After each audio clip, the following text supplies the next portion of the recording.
انسان اللہ رب العالمین کی مدد کا محتاج رہتا ہے، اور اس مدد کو حاصل کرنے کا ایک واضح، آسان اور سریع طریقہ دعا ہے۔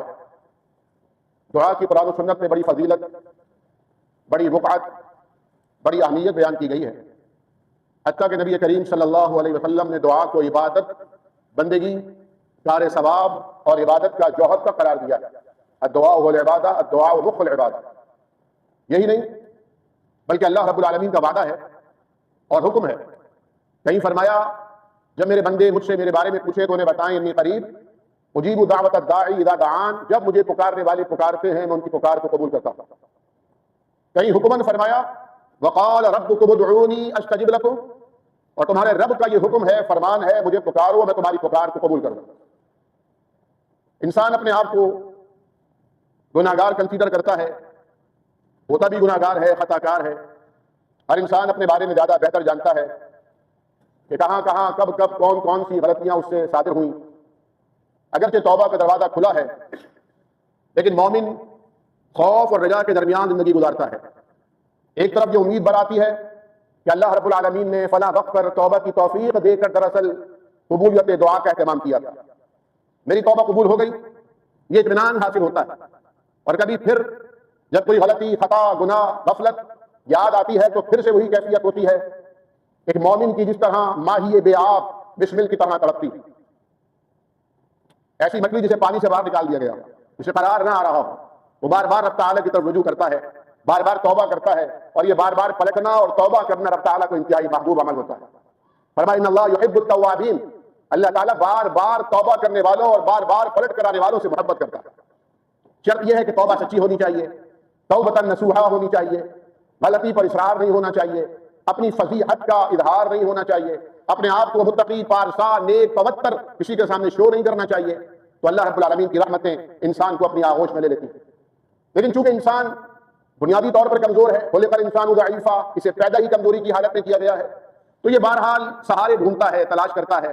کوئی نیک بزرگ ملے تو اس سے کہہ دیتا ہے مجھے دعاؤں میں یاد رکھنا، کوئی ساتھی ہمدرد نظر آئے تو اس سے درخواست کی جاتی ہے، کوئی حج یا عمرے کے لیے جا رہا ہو، کوئی اعتکاف میں بیٹھا ہو، مسجد سے نکل رہا ہو، کسی کے چہرے پر نور چلتا ہوا دکھائی دے رہا ہو، کسی کی اٹھان نیکی کے ماحول میں ہو رہی ہو، انسان کہتا ہے کہ بھائی دعا میں یاد رکھو۔ اور یہ عمل غلط عمل نہیں، اس کی نظیر نبی کریم صلی اللہ علیہ وسلم کے عمل سے ملتی ہے۔ آپ اپنے صحابی کو چھوڑنے کے لیے راستے پر تشریف لائے، اور جب وہ جانے لگے تو آپ نے ان کے گھوڑے کی مہار تھام لی اور بہت ہی خوبصورت کلمہ ارشاد فرمایا، اے میرے بھائی لا تنسانی فی سؤال دعائکم، اپنی پیاری نیک دعاؤں میں مجھے بھول نہ جانا۔ سبحان اللہ، یہ نبی کریم کی تعلیم ہے کہ اپنے ساتھ اپنے بھائیوں کو بھی دعاؤں میں شریک کرنا چاہیے، اپنے ساتھ اپنے لوگوں کو بھی دعاؤں میں شامل رکھنا چاہیے۔ آپ کسی کے لیے دعا کرتے ہیں، آپ کے پلے سے کچھ نہیں جاتا، بلکہ اس کے نتیجے میں آپ کو جانے کیا کیا مل جاتا ہے۔ لیکن ایک طریقہ، ایک عمل جسے 8 اقسام میں تبدیل کیا گیا ہے، ایسے بھی ہیں کہ جن کے کرنے سے ہمیں کسی سے کہنا نہیں پڑتا کہ ہمارے لیے دعا کرنا، بلکہ وہ جو معصوم عن الخطا ہیں، جنہیں پیدا ہی اللہ رب العالمین نے ہر قسم کے نفس اور نفس کے تقاضوں سے مبرہ فرمایا ہے، یعنی آسمان کے ملائکہ جن کے ذہن اور حاشیہ خیال میں بھی گناہ کا تصور نہیں آتا، وہ بھی آپ کے لیے دعائیں کرنے پر مجبور ہو جاتے ہیں۔ ان الشمس ان الملائکہ مجبورون بمنزلۃ الشمس والقمر، کیونکہ جس طرح چاند، ستارے اور سورج اللہ کے حکم کے پابند اور تابع ہیں، جو ایک مدار دے دیا اسی مدار میں انہوں نے حرکت کرنی ہے، جو ایک وقت دے دیا اسی وقت اور کیلنڈر اور جدول کے مطابق انہوں نے چلنا اور پھرنا ہے۔ انسان کی طرح نہیں کہ وہ نماز کو ادا کر لے تو اس کی مرضی، ادا نہ کرے قضا کر لے تو فوہا، چھوڑ دے تو آسمان سے کوئی بادل، کوئی آسمان سے پتھر، کوئی آسمان کا ٹکڑا اس پر نہیں گرتا، زمین اس کے پیروں سے نہیں کھسکتی۔ یہ فرق ہے انسان اور فرشتوں میں۔ اسی لیے جب کوئی ہمارے ہاں نیک ترین انسان نظر آتا ہے، انتہائی معصوم ہوتا ہے، لوگوں کو درگزر کرتا ہے، معاف کرتا ہے، لوگ اسے برا بھلا کہتے ہیں، وہ انتقام نہیں لیتا، لوگ کہتے ہیں فرشتہ صفت ہے۔ یہ ملکوتی صفت ہے، اور یہ ملکوتی صفات اپنے اندر پیدا کرنے کی کوشش کرنی چاہیے۔ لیکن بہرحال جو اشرف المخلوقات فی الارض ہیں، وہ اللہ رب العالمین کے وہ بندے ہیں جو اختیار رکھتے ہوئے بھی اللہ کے آگے بے اختیار ہو جاتے ہیں۔ اختیار ہوتا ہے لیکن اللہ کے آگے خود کو بے اختیار قرار دیتے ہیں، وہ اللہ کے حکم سے چلتے ہیں، ان کا ریموٹ شریعت کے ہاتھوں میں ہوتا ہے، شریعت جہاں آن کرتی ہے وہ آن ہو جاتے ہیں، شریعت جہاں انہیں آف کرتی ہے وہ آف ہو جاتے ہیں۔ نماز بھی یہی سکھاتی ہے، روزہ بھی یہی سکھاتا ہے، احرام باندھ کر حالت احرام میں آنے والا محرم بھی اسی طرز عمل کا اظہار ہوتا ہے کہ اس کی نہیں چلتی، شریعت کی چلتی ہے، اللہ اور اس کے رسول کی چلتی ہے. وہ لینے میں بھی پابند ہے اللہ کے رسول صلی اللہ علیہ وسلم کی تعلیمات کا، دینے میں بھی پابند ہے شریعت اسلامیہ کا، وہ کاروبار میں بھی پابند ہے، عقل و شرف میں بھی پابند ہے، دوستی دشمنی اختیار کرنے میں بھی پابند ہے. وہ انسانوں کا پابند نہیں، وہ خالق کائنات کا اور اس کے محبوب جناب محمد رسول اللہ کی تعلیمات اور احکام کا پابند ہے. تو آج ہم ذکر کریں گے ان 8 قسم کے خوش نصیب افراد کا، اور پھر کوشش کریں گے کہ اللہ ہمیں ان خوش نصیب لوگوں میں شامل فرما دے. فرمایا سب سے پہلے آپ جانتے ہیں نماز اللہ کا ذکر ہے، نماز فرض ہے، نماز دین کا ستون ہے. جس طرح کلمہ طیبہ پڑھ کر انسان مومن اور مسلمان ہوتا ہے، اسی طرح نماز پڑھ کر وہ دائرہ اسلام میں موجود رہتا ہے. نماز سے انکار، نماز سے فرار، نماز سے غفلت انسان کے ایمان کو چھین لیتی ہے. لیکن نماز ہی نہیں پڑھنی، نماز قائم کرنی ہے. نماز ہی نہیں پڑھنی، نماز میں خشوع اور خضوع لے کر آنا ہے. قد افلح المؤمنون الذین هم فی صلاتهم خاشعون. اور یہ خشیت کب آتی ہے؟ جب مومن نماز کا انتظار کرتا ہے، جب مومن نماز کا اہتمام کرتا ہے، جب مومن کے شیڈیول میں سب سے فرسٹ پرائورٹی اللہ کے حضور حاضری اور نماز ہوتی ہے، جب وہ فلاح اور کامیابی اور کامرانی نماز میں سمجھتا ہے. چنانچہ نبی کریم صلی اللہ علیہ وسلم نے فرمایا، ابن ماجہ کی روایت ہے، فرمایا ان اللہ وملائکتہ یصلون علی الصفوف الاول. اللہ بھی، اللہ کے ملائکہ بھی رحمتیں بھیجتے ہیں، رحمت کی فرشتے دعائیں کرتے ہیں، اللہ سے رحمتیں لے کر ان پر، ان کے گھرانوں پر انڈیلتے ہیں. کون؟ جو پہلی صف کے نمازی ہوتے ہیں. سبحان اللہ و بحمدہ. یہی وجہ ہے نبی کریم صلی اللہ علیہ وسلم نے فرمایا تھا لو تعلمون ما فی الصف الاول. اگر تم جان لو پہلی صف کی کیا قدر و قیمت ہے، پہلی صف کا کیا مقام ہے، پہلی صف میں نماز پڑھنے والوں کا کیا اجر و ثواب ہے، تو تم جھگڑوں میں پڑ جاؤ گے. تمہارے درمیان پھر کوئی تصفیہ کرانے والا تمہارے ناموں کی پرچیاں بنا کر قرآن دادی کرے گا. کبھی کسی کو موقع ملے گا اور کبھی کسی کو موقع ملے گا. ما فی الصف الاول. صف اول میں نماز کی سعادت کسے ملتی ہے؟ جو نماز کے لیے انتظار نہیں کرتا، غفلت نہیں کرتا. وہ ایسا نمازی نہیں ہوتا جسے کہا گیا الذین هم فی صلاتہم ساہون. جو نمازوں میں غفلت کرتے ہیں، پڑھ لیں گے، ابھی تو بہت ٹائم پڑا ہے، یہاں نہیں وہاں پڑھ لیں گے. اللہ اکبر. حضرت علامہ احسان الہی ظہیر رحمہ اللہ کے ہم سفر ہم عصر ایک عالم دین نے بیان کیا کہ علامہ شہید سفر میں تھے، ایک جگہ جلسے سے فارغ ہو کر لاہور تشریف لے جا رہے تھے. راستے میں نماز کا وقت آ گیا. فرمایا قریب کی مسجد روکو، نماز ادا کر لیں. انہوں نے کہا حضرت ہم تو سفر کی حالت میں ہیں، دونوں نمازوں کو جمع کر لیں گے، جمع بین الصلاتین کی فضیلت بھی حاصل ہو جائے گی، رعایت اور سہولت سے فائدہ اٹھائیں گے. ایسا قیمتی جواب دیا.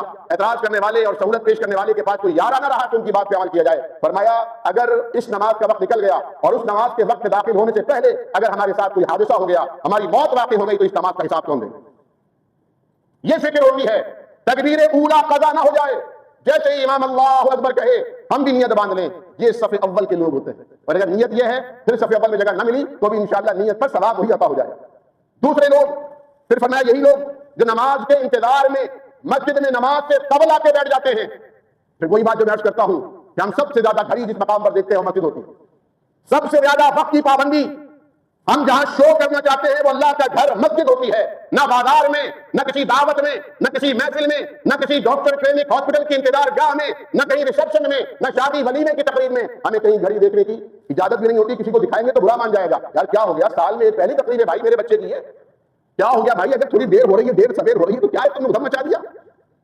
لیکن مسجد میں ہمیں گھڑی. اللہ اکبر. فرمایا مسجد میں نماز سے پہلے آ کے بیٹھ گئے، ابھی نماز شروع نہیں ہوئی، اقامت نہیں ہوئی، لیکن نماز کے انتظار میں آ کے بیٹھے ہیں. جب تک نماز نہیں پڑھ لیتے تب تک اللہ کے فرشتے اللہ رحمتیں برساتا رہے گا. فرمایا یہاں تک کہ ما دام فی مصلاہ، جب تک اپنی نماز سے فارغ ہو کر بھی اپنی نماز گاہ پر جائے نماز پر جس جگہ نماز پڑھی وہاں بیٹھا رہے گا، اللہ کا ذکر کرتا رہے گا. کب تک؟ ما لم یحدث، جب تک اس کا وضو نہیں ٹوٹتا، جب تک وضو سلامت ہے وہ بیٹھا ہے اللہ کا ذکر کر رہا ہے. اگر خاموش بھی ہے تو آسمان سے فرشتے اترتے ہیں، رب تعالیٰ کے حضور دعا کرتے ہیں اللہم اغفر لفلان، اللہم اغفر لفلان، نام لے کر اللہ فلاں کو بخش دے، اللہ فلاں کی بخشش فرما دے، اللہ فلاں کی مغفرت فرما دے. نام لے کر دعا کرتے ہیں. سبحان اللہ و بحمدہ. اس فضیلت کو حاصل کرنے کی ضرورت ہے.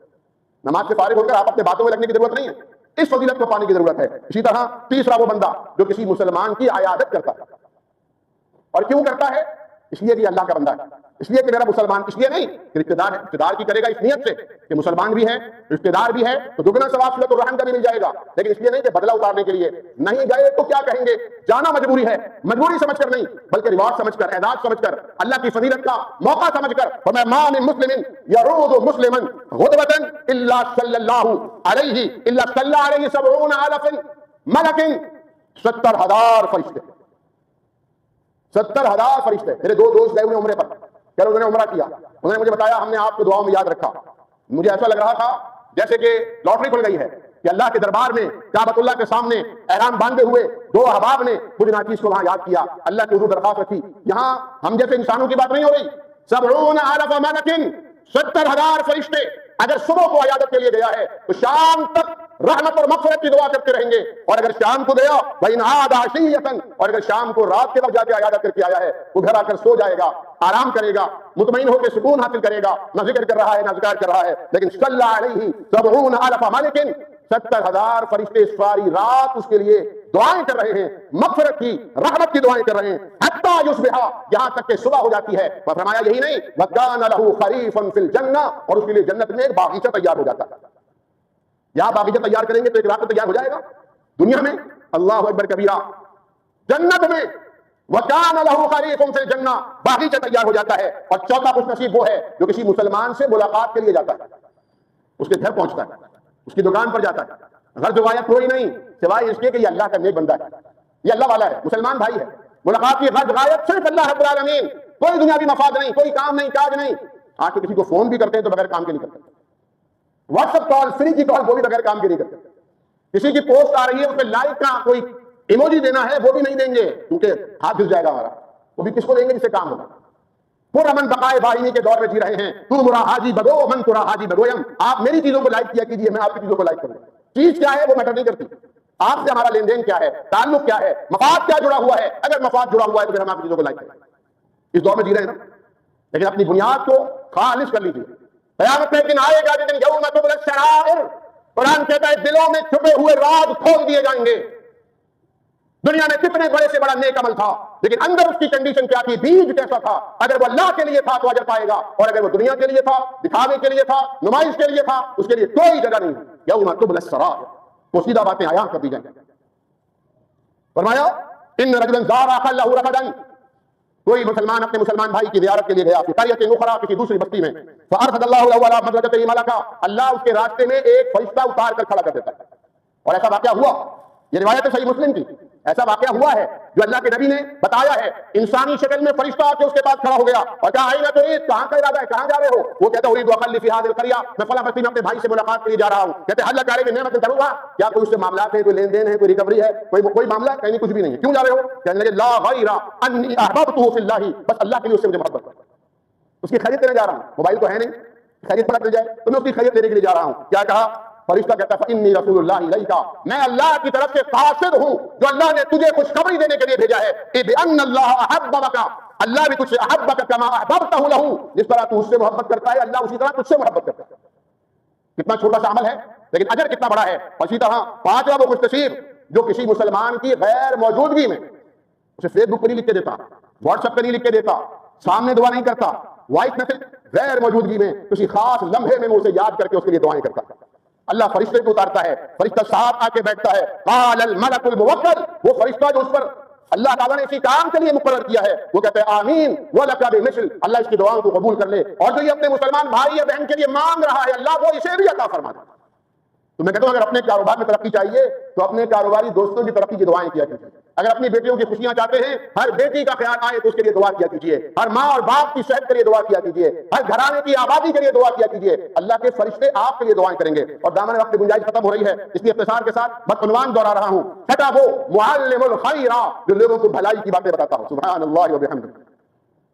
اس میں علماء تو شامل ہیں ہی, قرآن و حدیث کے مدرس معلم تو شامل ہیں ہی, خطباء قراء تو شامل ہیں ہی, علماء محدث فقہاء تو شامل ہیں ہی, لیکن آپ بھی شامل ہو سکتے ہیں. جتنی بات خیر کی, بھلائی کی, اللہ کے نبی نے کیا فرمایا تھا, بلغوا عنی ولو آیہ, میری طرف سے پہنچا دو اگر ایک آیت, ایک فقرہ, ایک اچھی بات تمہیں معلوم. آپ بھی اس میں شامل ہو سکتے ہیں انشاءاللہ. کیا فرمایا, ان اللہ وملائکتہ, اللہ بھی, اس کے فرشتے بھی, واہل السماوات والارض, اور آسمان کی مخلوقات اور زمین کی مخلوقات, حتی النملۃ فی جحرھا, یہاں تک کہ چیونٹی بھی, حتی الحوت, یہاں تک کہ مچھلیاں بھی, فی جوف الماء, سمندر میں, اور چیونٹیاں حشرات الارض اپنے دلوں میں کرتے کیا ہیں. فرمایا لا یصلون علی معلم الناس الخیر, جو لوگوں کو اچھی بات کی تعلیم دیتا ہے, ٹیچ کرتا ہے, پریچ کرتا ہے, سکھاتا ہے اچھی باتیں, نیکی کی باتیں, بھلائی کی باتیں, اس کے لیے خیر کی دعائیں کرتے ہیں, اس پر رحمت کی بارشیں کر دیتے ہیں. پھر فرمایا ساتواں خوش نصیب جو باوضو ہوتا ہے، یہ طہارت اللہ تعالیٰ کو پسند ہے. ان اللہ یحب التوابین ویحب المتطہرین. اللہ تعالیٰ ہمارے جسم کو، ہمارے روحوں کو، ہمارے دل کو، دماغ کو، ہماری آنکھوں کو پاکیزگی عطا فرمائے. اللہ نے پاکیزہ رشتے عطا فرمائے، پاکیزہ تعلقات نصیب فرمائے. یہ پاکیزگی الگ چیز ہے، صفائی الگ چیز. انگریزی میں نیٹنس ہے، کلیننس ہے، صفائی ستھرائی کا لفظ پایا جاتا ہے، لیکن طہارت اور پاکیزگی کا کوئی متبادل لفظ نہیں پایا جاتا. یہ اسلام میں پایا جاتا ہے. طہارت الطہور شطر الایمان، یہ ایمان کا حصہ ہے، یہ پاکیزگی. اور ایک ضعیف روایت ہے جس سے پتا چلتا ہے کہ اگر کوئی چاہتا ہے رزق میں برکت ہو تو وہ باوضو رہے، باوضو رہے.